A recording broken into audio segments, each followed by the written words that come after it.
तो कल के लेक्चर में coefficient of absorption, coefficient of reflection और कोएफिशिएंट ऑफ ट्रांसमिशन यहाँ तक हुआ था। अब नेक्स्ट क्वेश्चन लिख दो, नेक्स्ट क्वेश्चन लिख दो।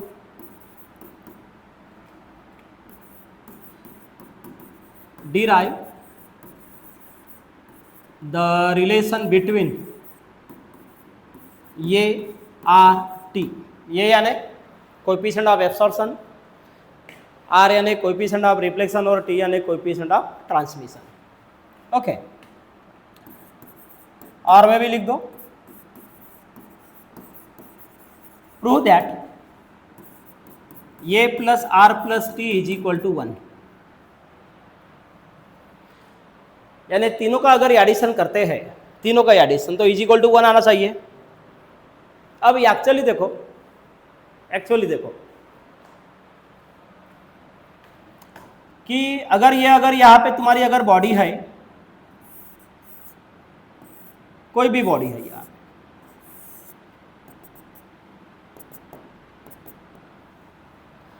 और यहां से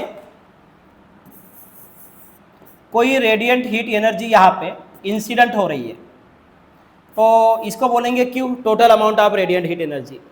total amount of radiant heat energy यहाँ पे एब्सॉर्ब हो रही है, देखो, यानी ये अगर बॉडी है और यहाँ पे इंसिडेंट हो रही है, तो ये हमारा total amount of radiant heat energy है जो कि इस वाले बॉडी पे इंसिडेंट हो रहा है। देखो तो क्या हो जाएगा, इसमें से कुछ रिफ्लेक्ट हो जाएगा, कुछ रिफ्लेक्ट हो जाएगा, कुछ ट्रांसमिट हो जाएगा, बॉडी से बाहर निकलेगा यानी ट्रांसमिट होगा, यानी ये हुआ ट्रांसमिशन, और कुछ यहाँ पे एब्सॉर्ब होगा, तो यहाँ पे बोलेंगे ये। ओके, तो ये क्यू, ये क्यू टी और ये क्यू आर, क्या हुआ, ये तुम्हारा बॉडी है, इस बॉडी पे total amount of radiant heat energy incident हो रहा है, और total amount of radiant heat energy यानी क्या होता है, क्यू। इस बॉडी के ऊपर अगर कोई total amount of radiant heat energy absorb होगा तो कुछ होगा ट्रांसमिट, कुछ होगा रिफ्लेक्ट और कुछ अंदर के अंदर एब्सॉर्ब होगा। यानी कहने का मतलब यह है, तो इसको हम भी ये बोल सकते हैं कि Q is equal to Q A plus Q R plus Q T. ये इक्वेशन हमें यहीं पे मिल जाता है इसको सॉल्व करने से पहले। ओके, क्या बताया, समझ में आया है? ये तुम्हारा amount of heat energy absorb by the body, Q A यानी क्या है, amount of heat energy absorb by the body. ये कौन है, amount of heat energy reflected by the body, body से रिफ्लेक्ट हुआ। और ये कौन है, amount of heat energy reflected transmitted by the body, body से ट्रांसमिट हुआ। तो इन सभी का एडिशन क्यू होता है। इसको अगर हम क्यू से अगर डिवाइड कर लेते हैं, इसको क्यू से डिवाइड कर दो, इसको क्यू से डिवाइड कर दो, इसको क्यू से और इसको क्यू से, तो ये क्यू क्यू कैंसल, यहाँ पे हमें मिला 1। क्यू ए अपॉन क्यू यानी होता है ये, क्यू आर अपॉन क्यू ये होता है आर, और क्यू टी बाई क्यू ये होता है टी। ये हुआ a plus are plus T is equal to 1। यह है तुमचा, यह है तुम्हारा derivation, a plus are plus T is equal to 1। Okay, इसको ऐसा सॉल्व कर लेना है। तो इसको लिख दो अभी। तो पहले लिख देते हैं Q, कैपिटल Q क्या है, चलो लिख दो। Consider Q be the total amount of radiant heat energy incident on the object.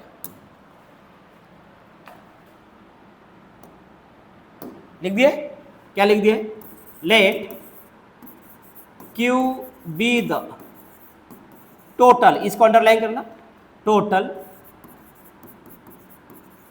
Amount of radiant heat energy incident हो रही है, इंसिडेंट ऑन द ऑब्जेक्ट। ये ऑब्जेक्ट के ऊपर इंसिडेंट हो रही है। बाद में क्या बोलेंगे, क्यू ए बी। अब इसको टोटल नहीं लिखेंगे, ये इसके लिए टोटल, यहां पे टोटल नहीं, यहां पे ओनली लिखेंगे amount of radiant heat energy. ये क्या हो रहा है, absorbed by the object Q R. अब क्यू आर को क्या लिखेंगे, तुम्हें लिखना, be the amount of radiant heat energy. यहां पे एब्सॉर्ब्ड है तो तुम्हें लिखना है reflected by the object. Okay, by Q T, इसको क्या लिखेंगे, be the amount of radiant heat energy. Q T be the amount of radiant heat energy transmitted, यहां पे लिखना है ट्रांसमिटेड, यहां पे लिखना है ट्रांसमिटेड बाय द ऑब्जेक्ट, इतना लिख दिया तुमने। अब by law of conservation of energy, by law of conservation of energy, by law of conservation of energy क्या लिखेंगे, Q is equal to Q A plus Q R plus Q T. इसको divide कर दो, divide by Q on both side. Okay,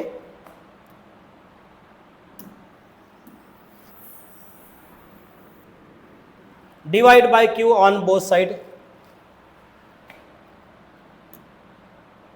तो divide करने से क्या मिलेगा, Q बाय Q, यहाँ पे क्यू ए बाय Q, यहाँ पे क्यू आर बाय Q, यहाँ पे क्यू टी बाय Q। बाद में लिखना, पहले देख लो। तो क्यू क्यू कैंसल, तो यहाँ पे रहेगा 1, यहाँ पे Q A by Q plus यहाँ पे क्यू आर बाय Q, यहाँ पे क्यू टी बाय Q, इतना हुआ। अब इसका डेफिनेशन पहले हुआ, ये फार्मूला हुआ है क्यू ए बाय Q। ये किसका फार्मूला है, coefficient of absorption. Q A by Q ये फार्मूला है कोएफिशिएंट ऑफ एब्सॉर्प्शन, ये फार्मूला है कोएफिशिएंट ऑफ रिफ्लेक्शन, और ये फार्मूला है कोएफिशिएंट ऑफ ट्रांसमिशन। देयरफॉर इसको लिखेंगे a plus are plus T is equal to 1। यानी कहने का मतलब coefficient of absorption plus coefficient of reflection plus coefficient of transmission, इन तीनों का एडिशन होता है 1। ये तीनों का वैल्यू है 1, ये बोलेंगे। तो यहाँ तक जल्दी लिख दो।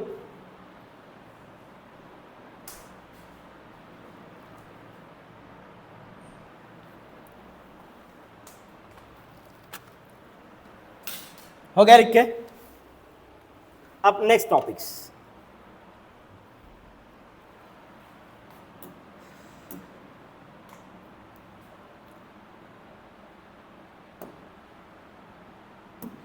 नेक्स्ट लिख दो, डिफाइन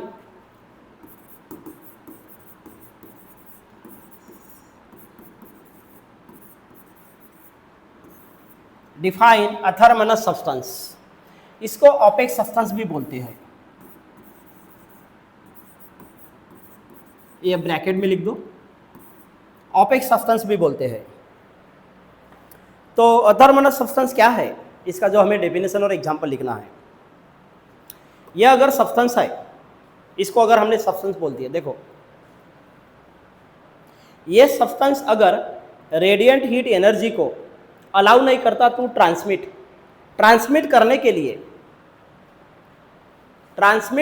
लिए देखो क्या बोला, a substance which does not allow, ये सब्सटेंस है, a substance which does not allow radiant heat energy to transmit from the substance, अगर कोई सब्सटेंस रेडिएंट हीट एनर्जी को ट्रांसमिट करने के लिए अगर अलाउ नहीं करता, यानी यहाँ से अगर कोई रेडिएंट हीट एनर्जी ट्रांसमिट नहीं होती, उसको बोलेंगे। तो एग्जाम्पल कौन है, जैसा कि ये आयरन है या मेटल है या कॉपर है, ये तुम्हारा मेटल है, ये तुम्हारा मेटल है, और ये तुम्हारा वुड है। ये would say radiant heat energy transmit नहीं होगी, ये मेटल से रेडिएंट हीट एनर्जी ट्रांसमिट नहीं होगी, तो इसको बोलेंगे हम अथर्मनस सब्सटेंस। आए समझ में क्या बोला? मेटल से रेडिएंट हीट एनर्जी ट्रांसमिट नहीं होती, would say radiant heat energy transmit नहीं होती, वाटर से नहीं होती, मॉइस्ट एयर से भी नहीं होती। मॉइस्ट एयर, अब ये क्या है? मॉइस्ट एयर, और ये रहेगी ड्राई एयर। ये दोनों में डिफरेंस है, मॉइस्ट एयर और ड्राई एयर। मॉइस्ट एयर किसको बोलते हैं? जहां पे वाटर वेपर रहेगी, जहां पे वाटर वेपर, क्योंकि ये मॉइस्ट एयर इसका एग्जांपल है। जहां पे वाटर वेपर रहेगा और जहां पे ह्यूमिडिटी रहेगी, इसको बोलेंगे मॉइस्ट एयर। ड्राई एयर में वाटर वेपर और ह्यूमिडिटी नहीं रहती, हाँ, लेकिन दोनों में एक कॉमन रहता है, दोनों में कॉम्बिनेशन रहता है गैसेस का। यहाँ पे रहेगा ऑक्सीजन गैस, यहाँ पे रहेगा हाइड्रोजन गैस, यहाँ पे रहेगा नाइट्रोजन गैस, यहाँ भी रहेगा ऑक्सीजन गैस, यहाँ भी रहेगा हाइड्रोजन गैस, और यहाँ भी रहेगा नाइट्रोजन गैस। मैक्सिमम गैसेस यहाँ पे रहेंगे, दोनों का कॉम्बिनेशन रहता है। मैक्सिमम गैसेस का कॉम्बिनेशन मॉइस्ट एयर और ड्राई एयर। लेकिन मेन डिफरेंस क्या है? ड्राई एयर में वाटर वेपर और ह्यूमिडिटी नहीं रहेगी, मॉइस्ट एयर में वाटर वेपर और ह्यूमिडिटी रहती है। इसलिए ये मॉइस्ट एयर इसका एग्जाम्पल होगा और ड्राई एयर किसका एग्जाम्पल होगा? डायथर्मनस सब्सटेंस। आए समझ में? तो हमें डेफिनेशन लिखना है, अब लिख दो डेफिनेशन। ले आ रहे, अ substance which does not allow, क्या बताए? अ substance which does not allow radiant heat energy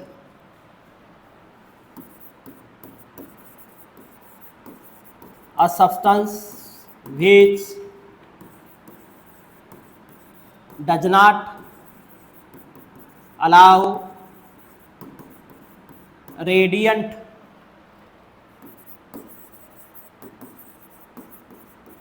heat energy, a substance which does not, देखो क्या बोला? ये अगर तुम्हारा सब्सटेंस है या ये अगर तुम्हारा सब्सटेंस है, a substance which does not allow radiant heat energy to transmit नहीं होगी, to transmit,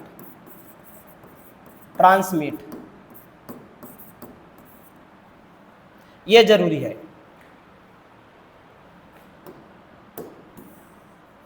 इसको अंडरलाइन कर दो। a substance which does not allow, इसको भी अंडरलाइन कर दो। ये वाला सब्सटेंस अलाउ नहीं करेगा, किसको अलाउ नहीं करेगा? रेडिएंट हीट एनर्जी, काय के लिए अलाउ नहीं करेगा? ट्रांसमिट के लिए। सच सब्सटेंस कॉल्ड एज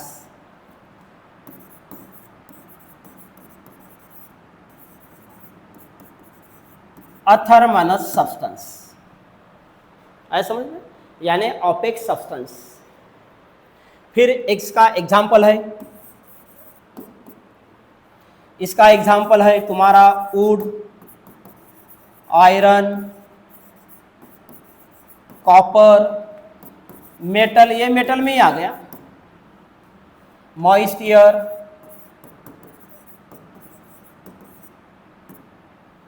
ETC। और मॉइस्ट एयर क्या होता है ये तुमको बताया मैंने। फिर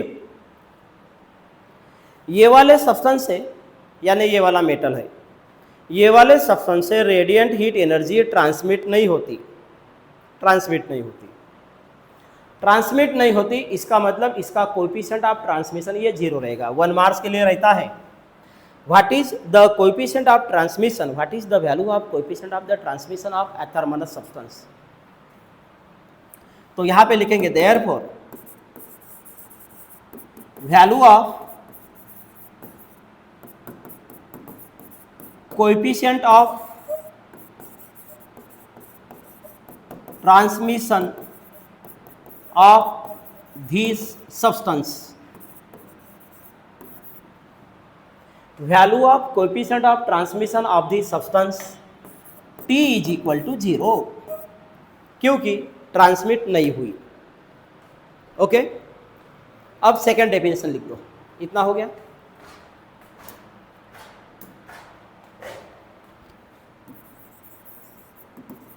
डिफाइन डायथर्मनस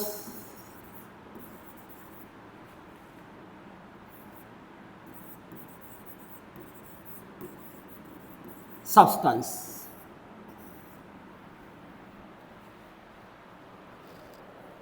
ओके, अब ओ डेफिनेशन और इस डेफिनेशन में डिफरेंस क्या रहेगा? डायथर्मनस किसको बोलना है? डायथर्मनस यानी अभी मैंने एग्जांपल बताया ड्राई एयर, डायथर्मनस सब्सटेंस का एग्जांपल बताया ड्राई एयर। जो हमारे विंडो में जो ग्लास रहता है ये भी है, एक है कार्ड्स और एक है NaCl यानी सोडियम क्लोराइड। और इसके साथ साथ कौन रहेगा फिर? क्योंकि ड्राई एयर में कौन रहता है? Oxygen gas, hydrogen gas, nitrogen gas, ये भी रहेगा एग्जाम्पल। वहाँ पे मॉइस्ट एयर है, मॉइस्ट एयर में वाटर वेपर रहता है और क्या रहता है? ह्यूमिडिटी। इसलिए मॉइस्ट एयर ये एग्जाम्पल नहीं हुआ एथर्मनस सब्सटेंस का। ड्राई एयर में वाटर वेपर नहीं रहता, ह्यूमिडिटी नहीं रहती, इसलिए ड्राई एयर के साथ साथ ये तीनों इनके एग्जाम्पल हुए। अब डेफिनेशन तुमको क्या लिखना है? मैं अब यहाँ पे लिख के नहीं दूंगा। डेफिनेशन क्या रहेगा? वो डेफिनेशन अथर्मनस की हो, इसमें सिर्फ यही डिफरेंस है कि वहाँ पे डज नॉट था, यहाँ पे डज नॉट नहीं लिखना है। यानी क्या रहेगी definition? A substance which allow, वहाँ पे था does not allow. A substance which allow radiant heat energy to transmit from the substance is called as diathermanous substance. लिख दो ये डेफिनेशन और ये एग्जाम्पल लिख दो भाई। एग्जाम्पल लिख दो, ड्राई एयर,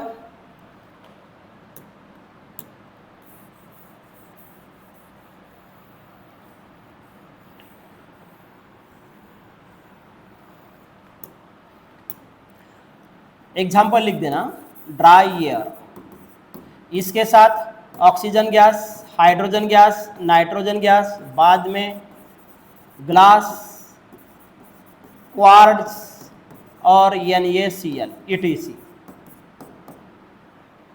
ये तुम्हारे इतने सारे एग्जाम्पल है।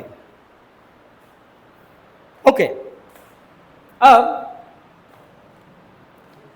यानी हमको ऐसा सब्सटेंस मिला कि यहाँ से रेडिएंट हीट एनर्जी ट्रांसमिट हो रही है, यानी ट्रांसमिट हो गई। ट्रांसमिट नहीं होती तो T का वैल्यू 0। अब यहाँ पे coefficient of transmission is equal to 0 रहेगा? नहीं रहेगा। फिर यहाँ पे लिखेंगे हम, यहाँ पे हम लिखेंगे एग्जाम्पल होने के बाद value of coefficient of transmission of this substance यानी ये डायथर्मनस। T is not equal to 0, T is not equal to 0, the value of coefficient of transmission of this substance यानी ये वाले सब्सटेंस का coefficient of transmission यानी T is not equal to 0। इतना हुआ। अब देखो ये वाले सब्सटेंस को और क्या कहेंगे? यानी मेरे हाथ में अगर ये डायथर्मस सब्सटेंस है, इसका मतलब यानी ये अगर ग्लास है, मान लो ये ग्लास है, अगर ग्लास से रेडिएंट हीट एनर्जी ट्रांसमिट हो रही है, इसका मतलब ये हुआ डायथर्मस। होती है ना, होती है, ड्राई एयर से भी होती है। जहाँ पे हम है, जहाँ पे हमारा प्रेजेंस है, तो यहाँ पे क्या रहती है? ड्राई एयर रहती है। तो जिस सब्सटेंस से हीट एनर्जी ट्रांसमिट हुई यानी यहाँ पे इंसिडेंट होने के बाद ट्रांसमिट हुई, ना एब्सॉर्ब हुई और ना रिफ्लेक्ट हुई। क्या मतलब है? ना एब्सॉर्ब हुई और ना रिफ्लेक्ट हुई, ओनली ट्रांसमिट हुई। ट्रांसमिट हुई इसका मतलब आर पार बोली मुकी। ट्रांसमिट को बोलेंगे आर पार बोलीमुखी, बाहर निकल गई सब्सटेंस से, इसका मतलब ना एब्सॉर्ब हुई ना रिफ्लेक्ट हुई। तो ऐसे सब्सटेंस को बोलते हैं नीदर, नीदर यानी neither good absorber nor nor reflector. तो इसके नीचे लिख दो, इसके नीचे लिख दो, this substance is also called as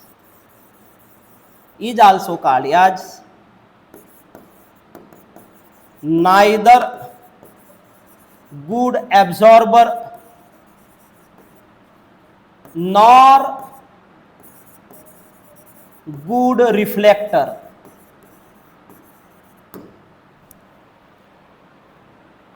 Which substance is called as neither good absorber nor good reflector, यानी जो सब्सटेंस एब्सॉर्ब भी नहीं करता और रिफ्लेक्ट भी नहीं करता, ओनली क्या करता है, ट्रांसमिट। तो ट्रांसमिट ये करता है, यानी कौन करता है, डायथर्मनस सब्सटेंस। तो डायथर्मनस सब्सटेंस ये ट्रांसमिट करता है, इसलिए उसको बोलेंगे neither good absorber nor good reflector. तो यहाँ पे तुम्हारा डेफिनेशन है, ये तुम्हारा एग्जाम्पल है, डेफिनेशन लिख दो और ये तुम्हारा एग्जाम्पल, और बाद में यानी ये फर्स्ट पॉइंट हुआ डेफिनेशन का। तुमको बताया ना डेफिनेशन क्या लिखना है करके, सिर्फ डज नॉट नहीं लिखना, बाद में अलाउ लिखना है। ये तुम्हारा सेकंड पॉइंट है एग्जाम्पल का, ये तुम्हारा थर्ड पॉइंट है, इसका वैल्यू कितना है, T is not equal to 0, और ये है तुम्हारा fourth point, this substance is also called as neither good absorber. 4 points है इसके, चलो जल्दी लिख दो।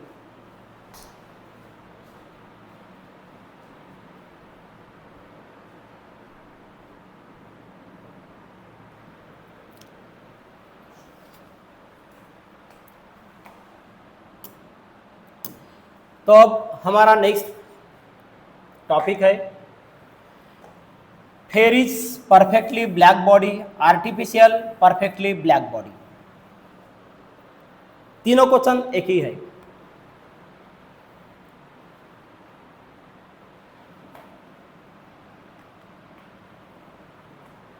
Explains artificial perfectly black body है, February 24 में भी आया है।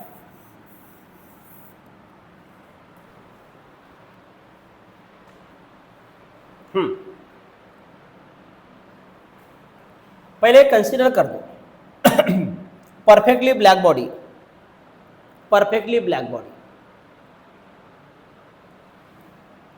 ये जो डायग्राम है फेरिस परफेक्टली ब्लैक बॉडी का, ये एक्चुअली एक आइडियल कॉन्सेप्ट है, हाइपोथेटिकल कॉन्सेप्ट है। This body is not in real life exist, in a real life, real life में ये बॉडी कोई एग्जिस्ट नहीं है, ये हाइपोथेटिकल कॉन्सेप्ट है, हाइपोथेटिकल कॉन्सेप्ट है। पहले ये कंसिडर, पहले ये मान लेते हैं, पहले देख लो कि परफेक्टली ब्लैक बॉडी किसे कहते हैं। यानी ये अगर कोई बॉडी है तुम्हारी, अ body which absorb all type of the radiant heat energy incident on this body object of different wavelength and at different angle. क्या बताया मैंने, अगर कोई बॉडी, किसी बॉडी के ऊपर अगर रेडिएंट हीट एनर्जी इंसिडेंट हो रही है, किसी बॉडी के ऊपर, ये अगर ऑब्जेक्ट है और इस ऑब्जेक्ट के ऊपर कोई रेडिएंट हीट एनर्जी इंसिडेंट होती है और ये एब्सॉर्ब भी करती है, टोटली एब्सॉर्ब कर रही है of different wavelength at different angle, तो ऐसे बॉडी को क्या बोलते हैं, परफेक्टली ब्लैक बॉडी। ये जरूरी नहीं कि वो बॉडी ब्लैक ही चाहिए करके, बॉडी कोई भी कलर की हो सकती है, बॉडी कोई भी कलर की हो सकती है, ये ध्यान में रखना। तो पहले डेफिनेशन लिख देते हैं, पहले डेफिनेशन लिख देते हैं।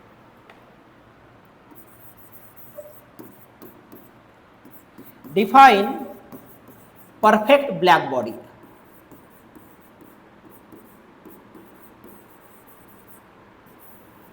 Define perfect black body.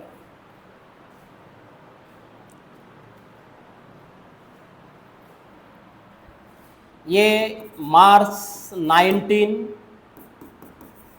February मार्च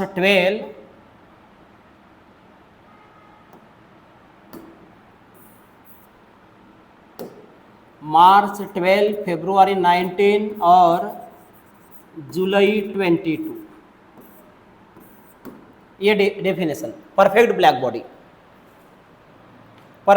बॉडी का डेफिनेशन साइड में लिख दो। मार्च 12, फरवरी 19, जुलाई 22। तो डेफिनेशन क्या रहेगी? A body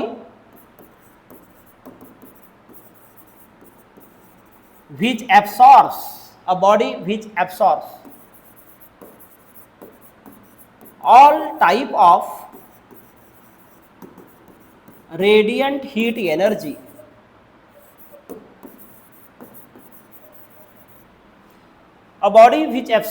all type of radiant heat energy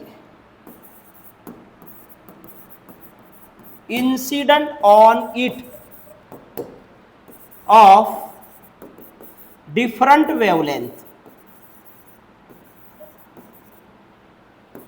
is called as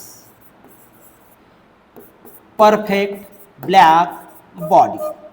ये हमने पहले डेफिनेशन लिख दी है। ओके, इसका कंस्ट्रक्शन और वर्किंग क्या है और बाद में देख देते हैं। Okay,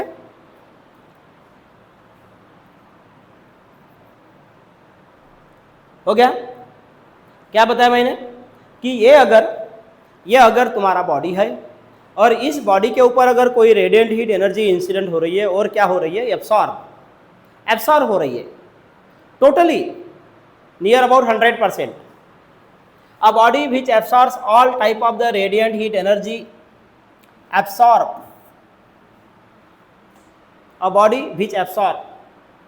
all type of radiant heat energy incident on it of different wavelength is called as perfect black body। लिया लवकर ती डेफिनेशन।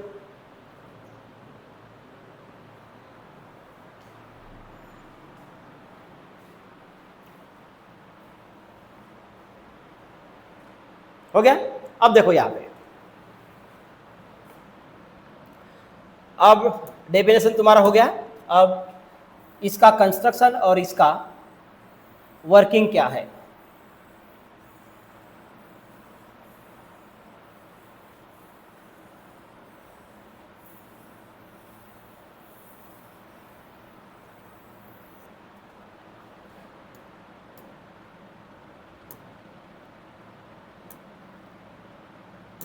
अब देखो,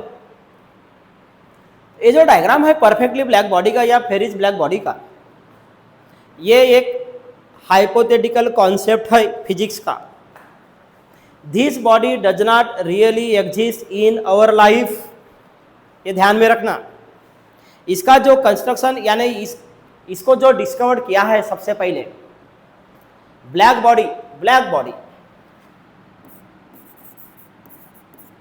बॉडी रेडिएशन बोलते हैं उसको, ब्लैक बॉडी रेडिएशन। इसको अगर सबसे पहले अगर किसी ने डिस्कवर किया है तो scientist Kirchhoff's in 1859 near about in 1860, 59 या 60 सबसे पहले डिस्कवर किया है इसको, ब्लैक बॉडी रेडिएशन को। लेकिन इसको टोटली अगर एक्सप्लेन किया है, यानी इस बॉडी का जिसको स्पेक्ट्रल रेडिएशन इसके बाद में है, इस ब्लैक बॉडी का स्पेक्ट्रल रेडिएशन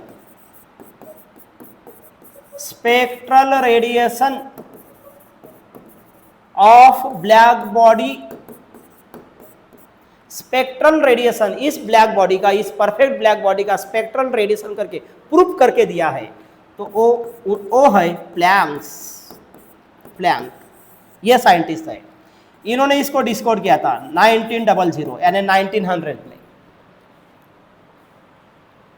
और इसके लिए इस साइंटिस्ट को नोबेल प्राइज भी मिला है। नोबेल प्राइज भी मिला है। सबसे पहले डिस्कवर किया है किसने? किरचॉफ्स ने। इसके बाद में है हमारा topic Kirchhoff's law of radiation करके। तो ब्लैक बॉडी रेडिएशन इसको पहले डिस्कवर किया है, किसने डिस्कवर किया है? किरचॉफ्स ने।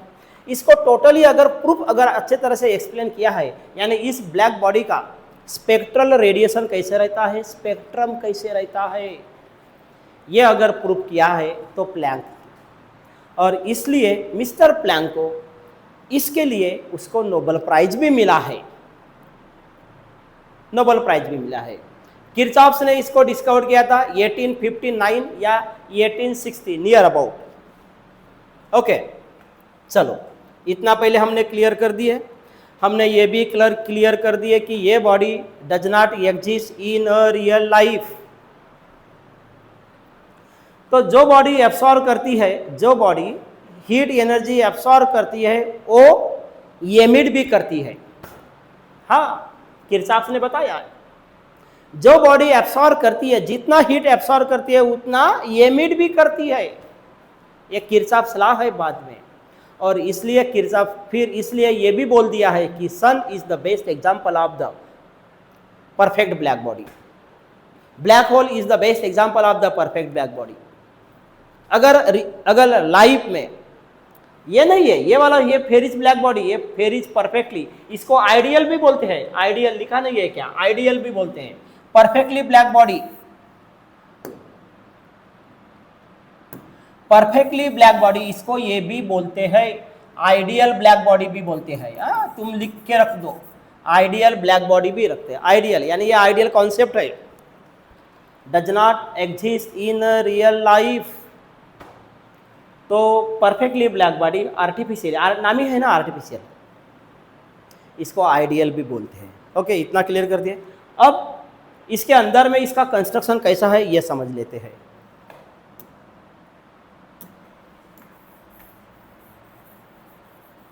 इसका कंस्ट्रक्शन कैसा है ये,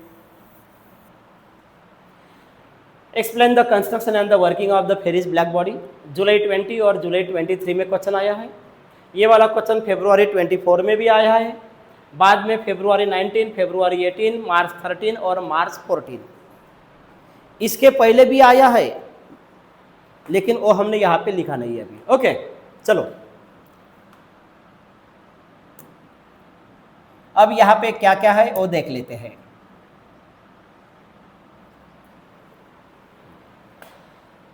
तो हमारे साइंटिस्ट किरचॉफ बाबा का आर्टिफिशियल ब्लैक बॉडी कैसा है वो देख लेते हैं। तो यहाँ पे दो वाल है, स्पीयर है, स्पीयर टाइप, दो वाल है, स्पीयर टाइप दो वाल है, इसको बोलते हैं double walled sphere, double walled. इसको कैंसिल कर देते पहले, यहां से इसको कैंसिल कर देते हैं। ओके, ये डबल वाल्ड स्पीयर है, इसको लिख दो double walled sphere, double walled sphere है। ओके, एक वाल और एक वाल। फिर डबल वाल्ड स्पीयर, इसका जो डबल वाल्ड यानी ये जो बाहर, ये बाहर वाला जो स्पीयर है, तो ये सिल्वर पॉलिश सरफेस से कोटेड है। इस परफेक्टली ब्लैक बॉडी का जो आउटर सरफेस है, यानी ये कंसीडर कर दो, ये कंसीडर कर दो। ये अगर स्पीयर है, यहाँ पे डबल स्पीयर, यहाँ पे एक होल लगाएंगे, जैसा यहाँ पे सामने में होल है तो यहाँ पे होल लगाएंगे, होल दे दिए हमने, ये यहाँ पे होल दे दिए रेडिएंट हीट ट्रांसफर होने के लिए। ये जो आउटर सरफेस है ना, ये आउटर सरफेस कोटेड है सिल्वर से। अब सिल्वर से क्यों कोटेड है, तो यहाँ पे ये अगर बॉडी है, बाहर से जो रेडिएंट हीट एनर्जी इंसिडेंट होती है वो अंदर नहीं जाना चाहिए, ट्रांसमिट नहीं होना चाहिए, इसलिए बाहर का सरफेस कोटेड है विथ सिल्वर, यानी यहां से रिफ्लेक्ट होगा। तो बाहर का सरफेस सिल्वर क्यों है, इस बॉडी का, इस स्फीयर का आउटर सरफेस सिल्वर क्यों है, to reflect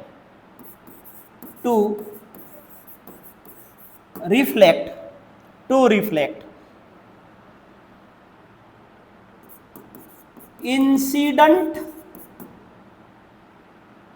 radiant heat energy, radiant heat energy, ये लिख लेना, 1 मार्क्स के लिए ऐसा क्वेश्चन भी रह सकता है। Why perfectly black body, why the outer surface of perfectly black body is coated with silver polish. तो सिल्वर पॉलिश से हमने क्यों कोटेड किए? इंसिडेंट रे, जो यहाँ पे incident radiant heat energy reflect होने के लिए, to reflect incident radiant heat energy, इसका आंसर। बाहर से जो रेडिएंट हीट एनर्जी जो इंसिडेंट होनी है वो रिफ्लेक्ट होना चाहिए, ट्रांसमिट नहीं होना चाहिए, एब्सॉर्ब भी नहीं होना चाहिए, ना एब्सॉर्ब होना चाहिए ना ट्रांसमिट होना चाहिए, सिर्फ रिफ्लेक्ट होना चाहिए। इसलिए अभी जो थर्मास रहते हैं, अभी के जो थर्मास रहते हैं, तो थर्मास देखो, थर्मास का बाहर वाला आउटर सरफेस ये सिल्वर पॉलिश का रहता है। क्यों? क्योंकि अंदर में अगर थर्मास के अंदर में अगर हमें पानी रखना है तो वो ठंडा रहना चाहिए मैक्सिमम आवर्स के लिए। तो बाहर की जो रेडिएंट हीट एनर्जी आती है फ्रॉम द सनलाइट वो रिफ्लेक्ट होती है थर्मास से, अंदर नहीं जाती, ना एब्सॉर्ब होती है ना ट्रांसमिट होती है। ओके, अब ये जो एपर्चर है, ये एपर्चर को बोलते हैं ओपनिंग,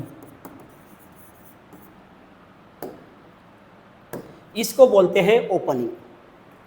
इस ओपनिंग से, इस एपर्चर से रेडिएंट हीट एनर्जी देखो यहां से सीधी इंसिडेंट हुई एपर्चर से, यानी यह है तुम्हारा एपर्चर, जो रेडिएंट हीट एनर्जी इसके अंदर इंसिडेंट हो रही है, और इंसिडेंट होके कहाँ पे फॉल्स हो रही है? कोनिकल प्रोजेक्शन, एक कोनिकल प्रोजेक्शन है।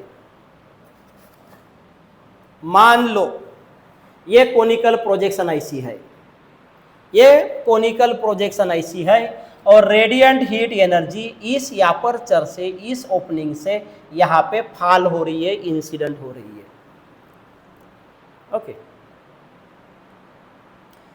यहाँ पे कोनिकल प्रोजेक्शन अगर नहीं रहता, सिर्फ यहाँ पे ऐसा ही रहता, तो ये जो रेडिएंट हीट एनर्जी अंदर में एंटर हो रही है वैसे वो सीधी बैक रिफ्लेक्ट हो जाती।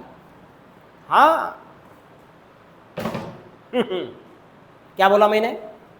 अगर यहाँ पे ये अगर कोनिकल प्रोजेक्शन नहीं रहता, ये अगर कोनिकल प्रोजेक्शन नहीं रहता, तो ये जो ओपनिंग से यानी एपर्चर से रेडिएंट हीट एनर्जी एंटर हो रही है वो सीधी बैक रिफ्लेक्ट हो जाती, और रिफ्लेक्ट नहीं होना चाहिए, इसलिए अंदर में एक कोनिकल प्रोजेक्शन रखा है। तो कोनिकल प्रोजेक्शन क्यों रखा है? कोनिकल प्रोजेक्शन का रोल क्या है? What is the role of conical projection? तो radiant heat energy does not back reflect,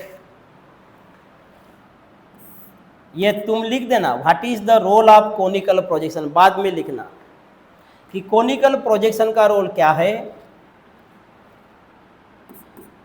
incident radiant heat energy, मैंने शॉर्ट में लिख दिया है, incident radiant heat energy should not back reflect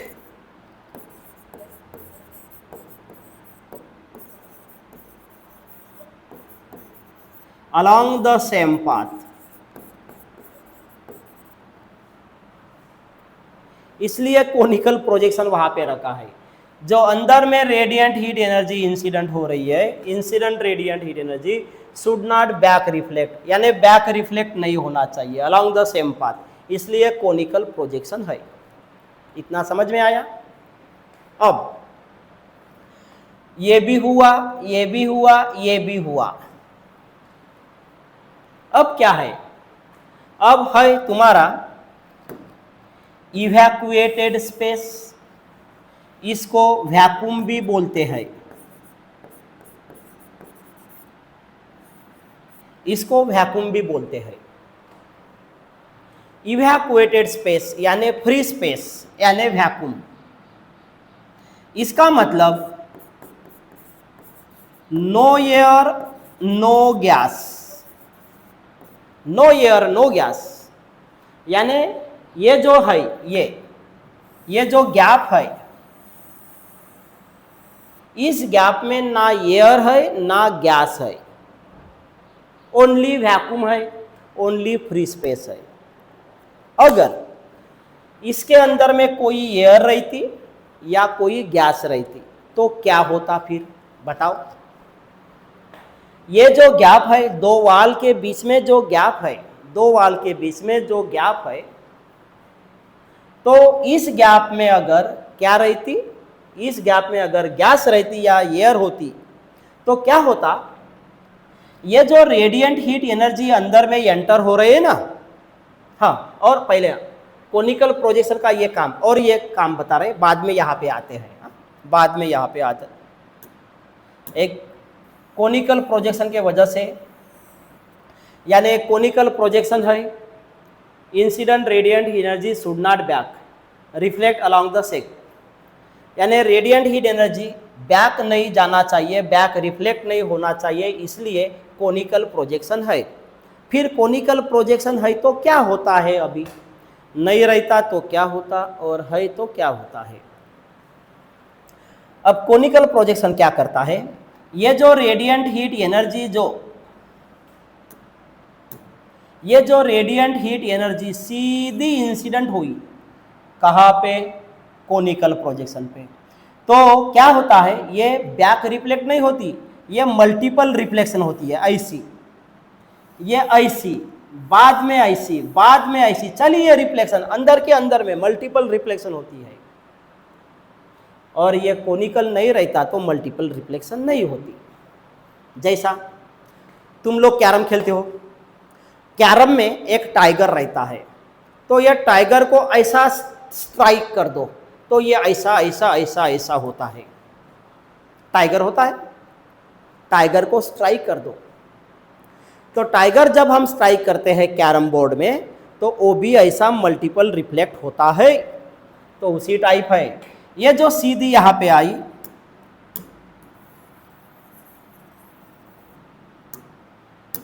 जो ये सीधी यहां से ओपनिंग से आई, ओपनिंग यानी अपर्चर, यहां पे सीधी आई और धड़ाक से दिशा स्ट्राइक हुई, किसके ऊपर, किसके ऊपर, कोनिकल प्रोजेक्शन। फिर कोनिकल प्रोजेक्शन का काम क्या है, उस इंसिडेंट रे को और रिफ्लेक्ट करवाती है, ऐसी, फिर ऐसे, फिर ऐसे, फिर ऐसे, अन जर तेती कोनिकल प्रोजेक्शन नाही राहिला असता तर ते रे सीधी बॅक वापस गेली असती। क्या बताया, समझ में आया। तो ये हुआ कोनिकल प्रोजेक्शन का। अब यहां पे आ जाओ, अब यहां पे आ जाओ, यहां पे आ जाओ, वैक्यूम में, वैक्यूम में आ जाओ। तो मैंने क्या बताया कि ये यहाँ पे है इवैक्यूएटेड स्पेस। इवैक्यूएटेड स्पेस यानी वैक्यूम होता है, इसका मतलब उसके अंदर में ना एयर है ना गैस है। अगर तुमने बोल दिया, अब बोल दिए, छोटे, अगर छोटे बोल रहा है, छोटे के मन में, उसके दिल में तमन्ना है कि यहाँ पे एयर होना चाहिए या यहाँ पे गैप में गैस होना चाहिए, तो इसके अंदर में अगर गैस है या एयर है तो क्या होगा, फिर ये होगा, यहाँ पे अंदर में जो रेडिएंट हीट एनर्जी है तो कन्वेक्शन के माध्यम से, क्या बोला मैंने, कन्वेक्शन, कन्वेक्शन, कन्वेक्शन ना conduction. Mode of transfer of heat के 3 टाइप है, mode of transfer of heat के 3 टाइप है, पहला कंडक्शन, बाद में कन्वेक्शन और बाद में रेडिएशन।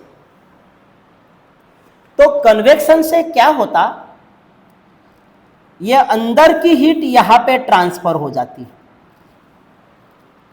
हाँ, यहां पे इस गैप में अगर एयर रहती तो ये अंदर में जो रेडिएंट हीट एनर्जी है, ये रेडिएंट हीट एनर्जी यहां पे गैप में आ जाती।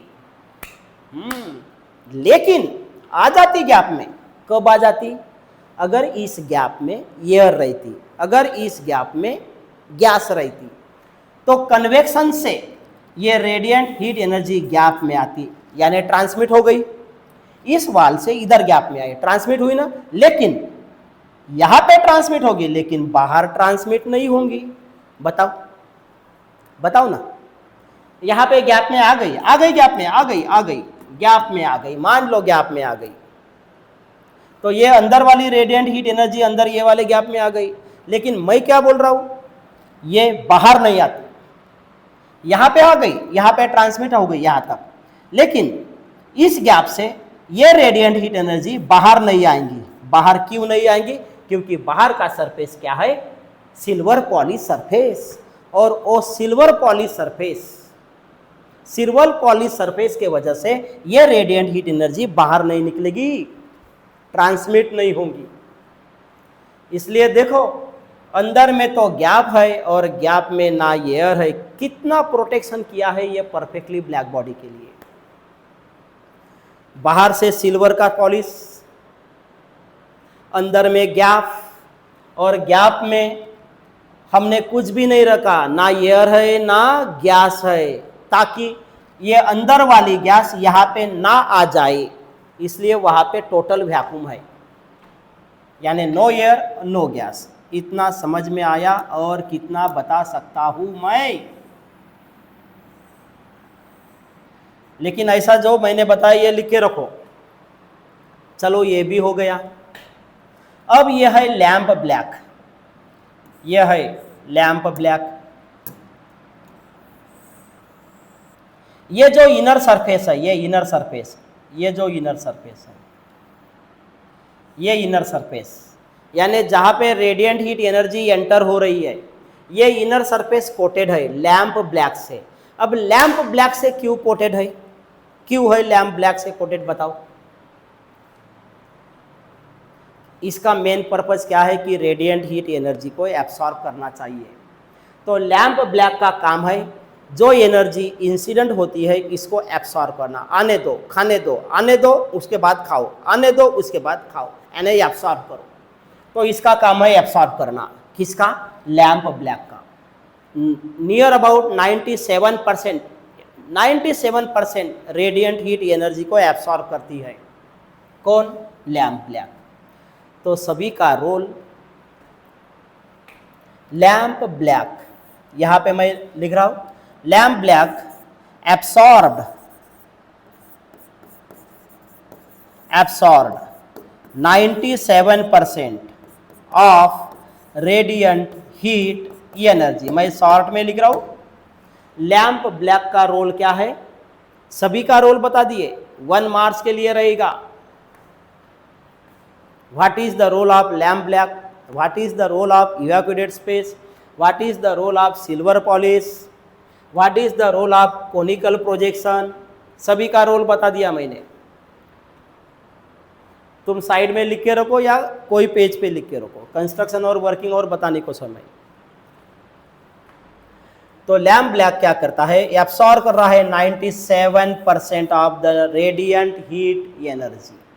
ओके, इतना पहले हमने क्लियर कर दिए जो बाबा किरचॉफ का कंस्ट्रक्शन है, और इसका स्पेक्ट्रम रेडिएशन बाबा प्लैंक ने बताया है हमें, जो सामने आने वाला है।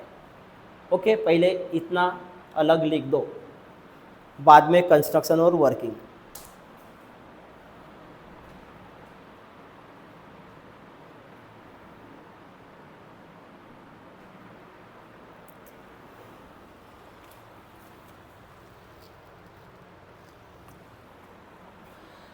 चलो इतना तुम साइड में लिख के रखो एक पेज पे ऊपर। अब हम देखेंगे कंस्ट्रक्शन क्या है।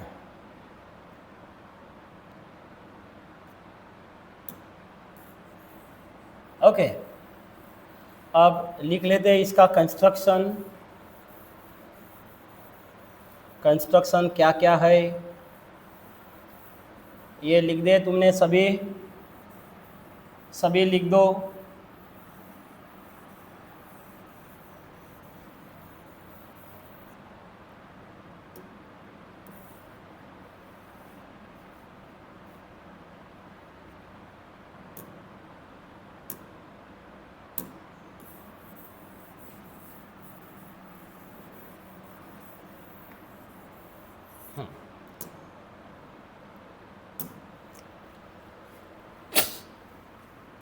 तो यहाँ पे लिख दो construction.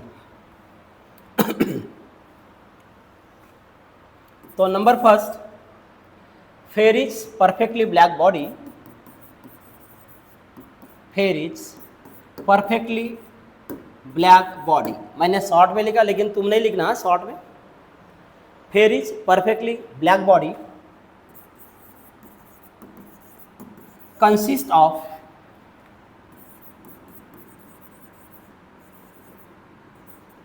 of double walled hollow sphere। हाँ, डबल वॉल्ड हालो स्पीयर है, यो हालो है, हालो है, हालो है यानी पोकड़। Fery's perfectly black body consist of double walled hollow sphere having, इसके साथ साथ भी क्या है, यापर्चर, हैविंग एपर्चर, और यापर्चर यानी ओपनिंग। इस ओपनिंग से क्या होता है, having aperture through which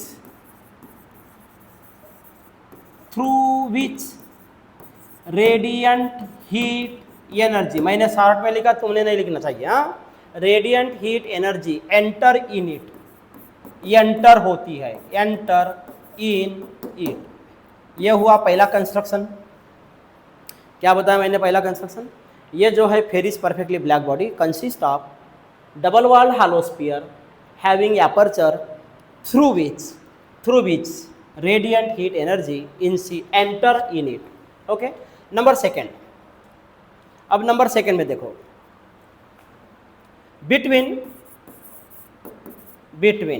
to wall, यानी ये वॉल और ये wall, between two wall there is a gap of evacuated space. तो यहां पे लिखेंगे between two walls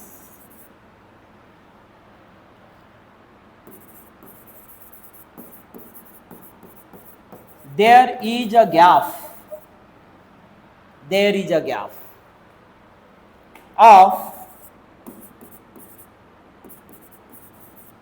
evacuated space, यानी नो एयर, वहां पे एयर नहीं है, गैस नहीं है। इतना हुआ सेकंड कंस्ट्रक्शन। अब इसका जो आउटर सरफेस है ये पॉलिश है सिल्वर से, यहां पे लिखेंगे outer surface of the sphere is silver polished. Outer surface of the sphere is silver polish, और inner surface of the sphere, number 4, inner surface of the sphere is coated with lamp black। Okay, यहां तक हो गया। और एक point लिख लेते हैं कंस्ट्रक्शन में, कोनिकल प्रोजेक्शन है, ये भी हुआ, ये भी हुआ, ये भी हुआ, ये भी हुआ, ये भी हुआ। अब बाकी है कोनिकल प्रोजेक्शन नंबर 5 में कंस्ट्रक्शन में। There is a conical projection opposite of the aperture,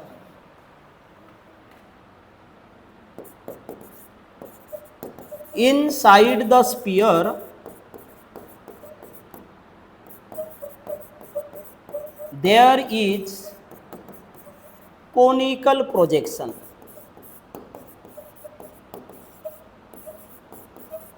opposite to aperture. ये हुआ तुम्हारा कंस्ट्रक्शन। जल्दी से लिख दो, बाद में लिखेंगे वर्किंग।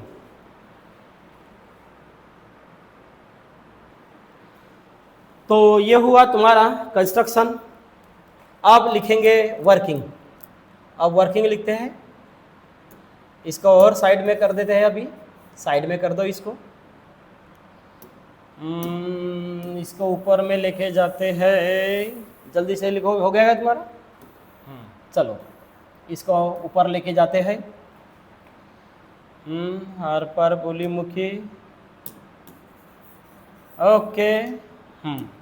अब है तुम्हारा वर्किंग लिख दो। अब इसका वर्किंग क्या है? वर्किंग ये है, when radiant heat energy enter and falls on conical projection, तो क्या होता है यहाँ पे मल्टीपल रिफ्लेक्शन होता है और all type of radiant heat, और रेडियंट हीट एनर्जी क्या होती है? Completely absorb. तो ये हुआ वर्किंग का पहला काम क्या है? कंस्ट्रक्शन होने के बाद पहला काम क्या हो रहा है? रेडियंट हीट एनर्जी एंटर हो रही है और फॉल्स हो रही है।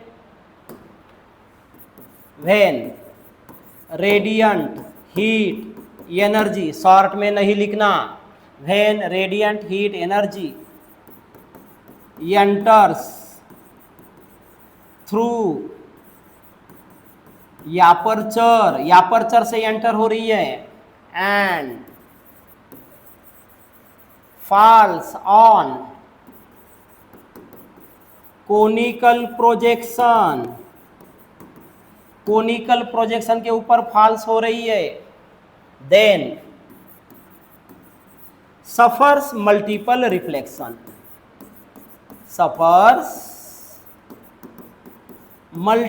रिफ्लेक्शन, देखो पहला वर्किंग हुआ, एंटर, फॉल्स और ये सफर मल्टीपल रिफ्लेक्शन, ये इतना सफर मल्टीपल रिफ्लेक्शन एंड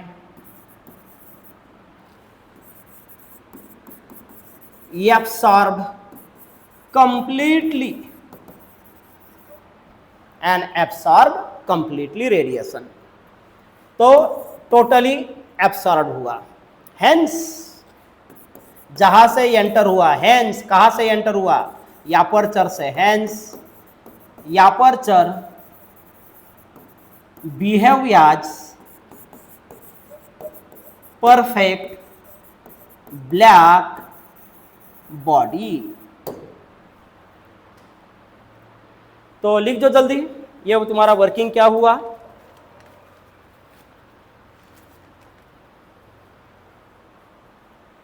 और एक वर्किंग लिख देते हैं,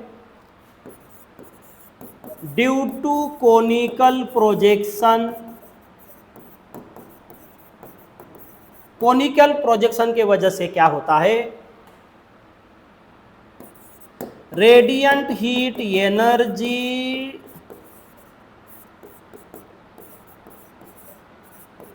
डज नॉट रिफ्लेक्ट बैक नहीं रिफ्लेक्ट होती अलोंग सेम पाथ। तो ये हुआ तुम्हारा कंस्ट्रक्शन और ये हुआ तुम्हारा वर्किंग। जल्दी से लिख दो।